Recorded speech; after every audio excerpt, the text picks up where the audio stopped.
এ আমার জামাই, কথা বলো। এই যে আমাদের সব টিমমেট গেল, এ আমার জামাই, রিভিভ দে। এই হালার পোতা আমার জামাই কি লেখা কইতেছ? নাম জিগা। এটা তোর জামাই, আমার জামাই না। হালার পোতে কি পাগল? এটা আমার জামাই হইব কি লিগা? তাহলে কি আমার জামাই? এটার নামই তো আমার জামাই। এ কথা বল, আমার জামাই, এই কথা বল। ভাই আমি তো তোর যে চিনি না, তুই আমার তোর জামা কিলে বানাইছিস ভাই? এ মা, এরকম কথা কি লিগা? ও ওইটা তো তুই আমাকে জামা কিলে বলো রে ভাই, আমি তো তোকে চিনি না ভাই।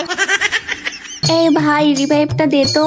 नहीं তোর অরিজিনাল নাম কি? ও আমার নাম কি দেওয়া আছে ভাই? তোর নাম তো আমার জামাই দেওয়া। আমি তোকে কোন সময় বিয়া করছি, তুই আমাকে তোর জামা কিলে বলো রে ভাই? এ বলো, তুই তো নিজের নাম দিয়ে রাখছিস আমার জামাই। না না, আমি তো সেটা বলতেছি না, তুই তো আমাকে আমার জামাই করছিস, তোর জামাই করছিস, তোকে তো আমি চিনি না, কোন সময় বিয়া করলাম ভাই?